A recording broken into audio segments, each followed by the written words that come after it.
Yunita Sari Anggraini, atau yang lebih dikenal oleh orang-orang di sekitarnya dengan panggilan Kak Nita.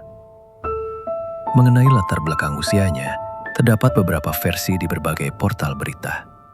Ada yang menyebutkan ia lahir pada tahun 2002, namun berdasarkan data yang paling banyak dikutip, Kak Nita merupakan wanita kelahiran tahun 1997. Di masa mudanya, setelah menyelesaikan jenjang SMA, Nita menjalani profesi sebagai pemandu lagu di salah satu tempat hiburan malam di kota Jambi. Sebuah lingkungan yang mungkin membentuk kepribadiannya jauh sebelum ia dikenal sebagai seorang ibu rumah tangga. Semenjak akhir tahun 2022, Kak Nita yang tadinya berwarung kecil-kecilan di rumahnya membuka usaha baru, yakni rental PlayStation di ruang tamu di kediamannya yang berada di wilayah Rawasari, Kecamatan Alam Barajo, Provinsi Jambi. Disinilah setiap harinya beliau bertemu dengan bocah-bocah usia antara 8 sampai 15 tahun yang mulai akrab dengan mereka sebagai langganan tetap. Buat sekedar info juga bahwa di rumah yang mereka tempati, ternyata ada dua ponakan dari suaminya yang saya sebut sebagai Boy A dan Boy B, berusia 14 serta 12 tahun. Mereka dititipkan di sana karena kedua orang tuanya berpisah dan sudah kawin lagi, lalu hidup dengan pasangan baru masing-masing. Menurut keterangan Aprianto, bahwa kedua ponakannya ini bersifat kurang sopan karena suka masuk ke kamar pribadi sang paman seenaknya tanpa permisi. Udah sering juga ditegur oleh Kak Nita, tapi Boy A dan Boy B suka melawan dan makin melunjak. Sementara menurut keterangan dua remaja tersebut, serta obrolan para tetangga, kehidupan pernikahan yang dijalani oleh Aprianto dan Kak Nita sangat berbatu. Sering berantem masalah uang dan urusan ranjang. Sang istri katanya punya hasrat yang luar biasa menggebu dan suka ngamuk pada suaminya jika tidak dilayani.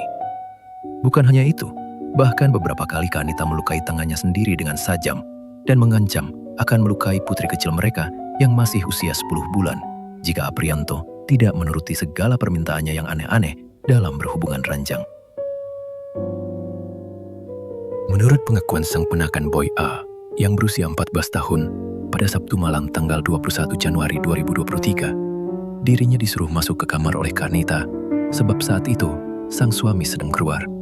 Dia diajakin nonton film biru, lalu menyuruh Boy A menyentuh bagian atas tubuh si tante sampai turun ke bagian bawah hingga keadaan benar-benar panas.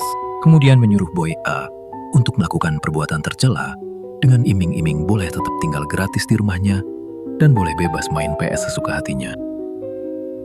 Hal ini terjadi juga besok harinya pada Boy B yang berusia 12 tahun. Namun untuk bocah ini hanya pegang sana, pegang sini, sampai Kak Nita benar-benar terpuaskan. Karena emang mereka numpang tinggal, ya iming-imingnya kurang lebih sama, supaya diizinkan tinggal gratis dan boleh main PlayStation sepuasnya. Buat sekedar info juga bahwa para cowok remaja yang nongkrong di rental PS tersebut, kebanyakan memang teman-teman dari Boy A yang biasa ngamen di lampu merah, lalu ngerokok atau ngumpulnya di tempat Kak Nita. Pada Selasa sore tanggal 24 Januari 2023, Kak Nita mengajak suaminya untuk berhubungan ranjang di dalam kamar. Namun sekarang agak spesial, karena ada dua bocil, usia 11 dan 13 tahun, yang biasa main PS, akan menjadi penonton untuk perbuatan kali ini. Perempuan itu sengaja membuka jendela kamar sedikit, agar keduanya bisa menjadi saksi bagaimana panasnya Aprianto memporak-porandakan setiap sudut tubuh istrinya dengan suara mengerang yang dibuat-buat. Sebenarnya, sang suami sempat menolak, namun Kak Nita mengancam akan menyakiti bayi mereka jika keinginannya tidak dipenuhi.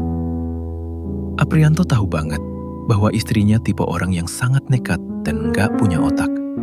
Makanya, permintaan aneh serta menjijikan itu pun dituruti. Kita lompat sekarang ke hari Kamis, tanggal 26 Januari 2023. Di mana Kak Nita kemudian mengajak seorang remaja lainnya berusia 16 tahun yang masih teman ponakannya dan juga pelanggan di rental PS-nya. Kita sebut sebagai Boy C. Nah, si Boy ini ditahan sampai malam di kediaman perempuan itu, hingga warungnya tutup dan suaminya sedang keluar. Kemudian menyuruh Boy membantu sebuah ritual yang disebut pembesaran ukuran dada. Awalnya disuruh grepe-grepe dari atas ke bawah, sampai kemudian menggunakan alat pompa ASI. Dilakukanlah proses aneh tersebut yang gak bisa saya jelaskan secara mendetail di sini. Besok harinya, Kak Nita mengajak suaminya berbuat tercela lagi dan ditontoni melalui pintu kamar yang terbuka oleh 3 orang bocil yang biasa main PS di rentalnya. Kali ini Aprianto sempat ngamuk sampai ngomong akan melaporkan pada pihak berwajib. Tapi istrinya gak kalah keras dengan bilang, "Perang pun jadi kita ya kalau berani kau ngadu-ngadu ke polisi." Buktinya, besokan hari Kak Nita memang nekat melukai tangannya sendiri dengan sajam sambil mengancam akan menyakiti putrinya yang berusia 10 bulan jika sang suami tidak menuruti keinginannya atau membongkar perbuatan menjijikannya pada siapapun. Sang suami Bang Aprianto ini kan tahunya kenakalan sang istri, ya cuma berbuat aneh-aneh yang ditonton sama para bocil. Dia ngakunya nggak tahu kalau mereka juga sering diajak berbuat tercela di luar akal sehat manusia. Di hari-hari tertentu, ternyata Kak Nita juga berhasil merayu cewek-cewek usia belia yang biasa jajan serta nongkrong di warungnya untuk melakukan tindakan tidak terpuji. Bahkan ada satu gadis umur 16 yang kita sebut sebagai cewek A yang punya utang jajan belasan ribu berhasil diajak berbuat tercela dengan janji entar utangnya jadi lunas. Parahnya, apa yang disuruh cukup bikin hati bergetar sebab Kak Nita menggunakan alat yang mirip organ pria lalu diikat ke pinggangnya dan menyuruh si cewek A tadi membungkuk kemudian diserang dari belakang seakan-akan Nita yang jadi cowoknya. Semoga kalian ngerti ya apa yang saya gambarkan barusan. Parah banget sih emang. Padahal si cewek A ini pakaiannya serba tertutup loh, menggunakan jilbab. Bahkan 2 hari kemudian ada gadis lain yang kita sebut cewek B, usia 10 tahun, yang juga menjadi korbannya Nita. Awal bulan Februari 2023, ada lagi remaja pria yang berhasil diajak berbuat tercela tanpa sepengetahuan sang suami. Dan terkadang dengan bangganya dia duduk di antara para bocah yang sedang main PlayStation. Sambil berteriak untuk menggratiskan yang penting semua tutup mulut. Sampai kemudian, salah satu dari anak cowok yang menjadi korbannya pun cerita pada orang tuanya, yang selanjutnya segera melaporkan pada pihak kepolisian. Hari Jumat, tanggal 3 Februari 2023. Pihak kepolisian langsung menangkap Kak Nita di rumahnya. Disinilah tragedi menggemparkan mulai terkuak. Meski awalnya, Kak Nita mengaku justru dirinya lah yang menjadi korban oleh 8 remaja pria yang sering main dan ngerental PlayStation di tempatnya. Namun penyelidikan terus dilakukan dengan menginterogasi satu persatu sampai merempet kemana-mana.